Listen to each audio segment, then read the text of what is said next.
Dillian Show.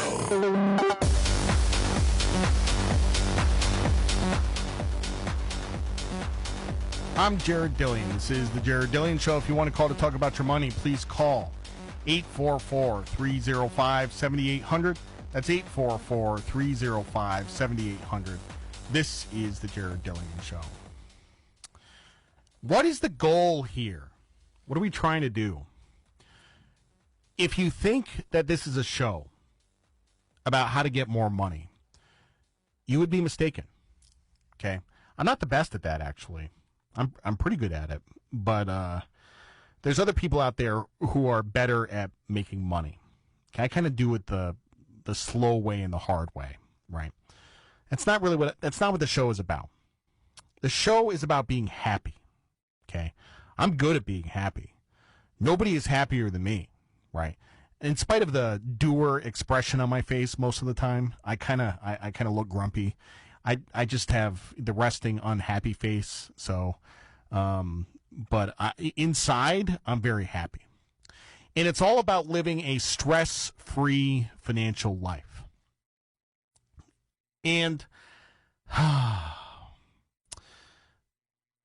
people really like to ramp up their financial stress, okay? They take on lots of debt. And that increases their financial stress. They take too much risk in the stock market. That increases their financial stress. If you want to know how to do it, this is how to do it. I'm going to boil everything down to a couple of simple steps of how to live a stress-free financial life. Because the goal is not to be a millionaire. The goal is to live a stress-free financial life. And being a millionaire is not for everyone. And, I mean, it's realistic. Like, I would say half to 75% of people could be a millionaire if they wanted to. But it's hard. It's not really realistic. And you might piss everyone off in the process. So here's how to do it right. Here are the 7 ways to live a stress-free financial life. Number 1, minimize the use of debt.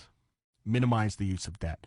Number 2, live within your means. Live within your means. Number 3, get the big things right, the house, the car, and the student loans. Number 4, invest early and often. Number 5, get the asset allocation right. Number 6, retire as late as you possibly can. And number 7, relax. And that's it. That's the 7 steps to living a stress-free financial life. So let's talk about these in a little bit of detail. Minimize the use of debt. Paying interest is a huge waste of time. It's not how I want to spend my money. I don't have any debt, okay? So 0% of my income goes to paying interest. A lot of people, it's a lot more than that.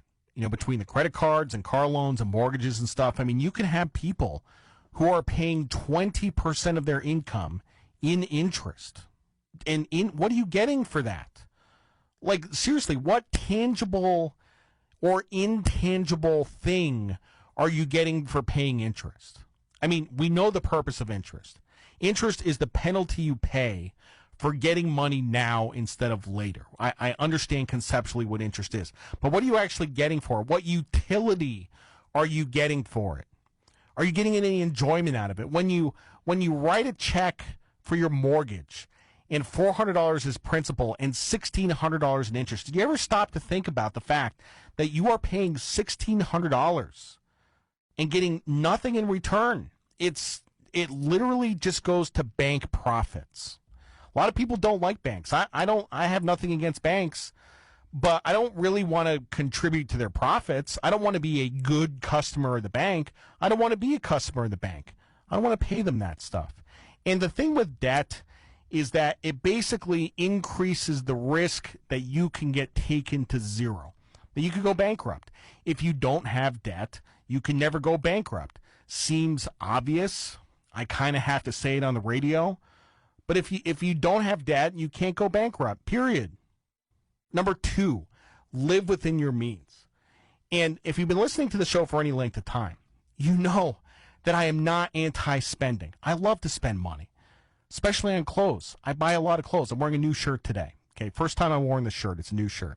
I love to spend money on clothes. You can spend some money, but what you can't do is this competition stuff where you see your neighbor has a BMW and your other neighbor has a Mercedes and you have a Toyota and you're like, gosh, I gotta keep up with the Joneses. I gotta get a nicer car because I'm living in this neighborhood and everybody has a nice car.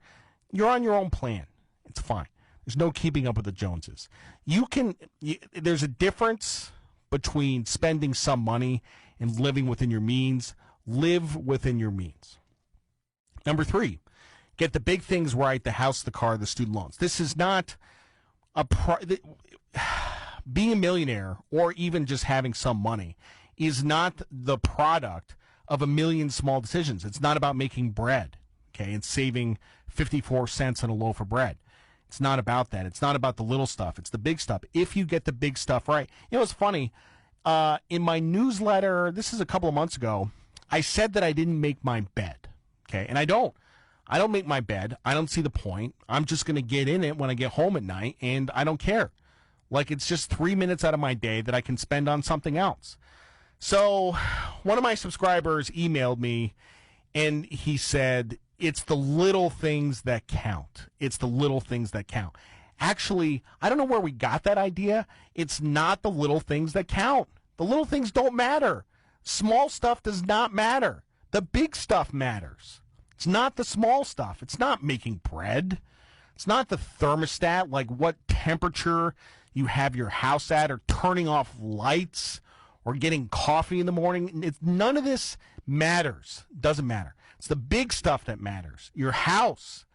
How big of a house did you get? Right? Your car. How expensive of a car did you get, and how did you finance it, and what is the interest rate on that loan? And the student loans, and this is a decision you made when you were 18, unfortunately. But if you have $200,000 in student loans, you're hosed. Those 3 things, plus don't have too many kids. I know some people like to have a lot of kids, but that can really screw up your financial position. If you do those 4 things, you're going to be fine. You don't have to worry about the little stuff, ever. You don't have to worry about it. Number 4, invest early and often. It's a lot easier if you start early. Most people don't. Most people get to like 40, 45, and they're like, oh, whoops. I guess I should start saving for retirement now. And then it gets hard because then you're saving like 50% of your paycheck, and then it sucks from age 45 to 65, which is no fun. If you start early, you don't have to do that. Start right when you get out of college. As soon as you if you get a job at a big company, get a 401k, open an IRA, and start saving until it hurts. And I say 20% of your income. And if you start saving 20% of your income at age 22, life is going to be pretty easy for you. It's going to be pretty easy. So invest early and often. Number 5, get the asset allocation right. Everybody likes the stock market these days. Everybody likes stocks. There are other asset classes. There's other stuff out there than stocks. And if you have an asset allocation that is heavily tilted towards stocks, you are going to have a volatile portfolio. And that portfolio is going to cause you a great deal of stress. And in addition to the stress, it's going to cause you to make stupid decisions. If you have a portfolio where you can lose 30% a year, 40% a year, you know what's going to happen?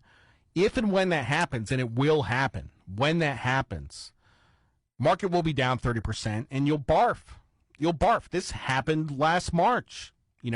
People were loaded up on stocks. We were down 35%.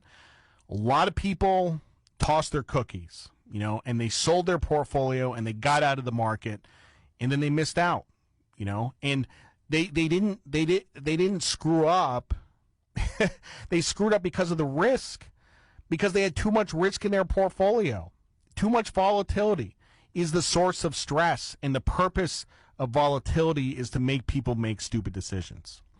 Number 6, retire as late as you possibly can. Okay? Retiring early can destroy your finances and make you miserable. First of all, if you retire at age 58, you probably don't have enough money saved up, and you're going to have to stretch it out for 30 years. Okay, so that's not good. Then you take Social Security at age 62 and you get these teeny tiny payments. And maybe you live to 100 and you get these teeny tiny payments until you're 100. I've talked before about Social Security and how the math behind it is very simple, and you should wait until you're age 70. It's just pure life expectancy. The break even is 74. Life expectancy is 80. Most people live longer than that. A lot of people are very pessimistic about how long they're going to live. They're like, well, I'm gonna die in 5 years. Probably not. Probably not. You're probably going to be hanging around 20 years from now. Like people live way longer than they think they do. So retiring early can destroy your finances and make you miserable. And number 7, chill out, relax. If you stick to the plan, everything's going to be fine. Remember, the purpose here is not to experience financial stress. Okay, so don't get stressed out. I should write a book about this stuff. It doesn't have to be hard. They don't have to be a bunch of complicated rules. That's pretty much it.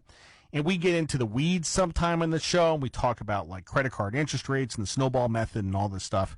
But that's pretty much the essence of it. What you invest in is less important than the fact that you were investing. People get all tied up in whatever stock or mutual fund will make them rich. You know what? Putting money in a bank account will make you rich. I'm Jared Dillian. This is the Jared Dillian Show.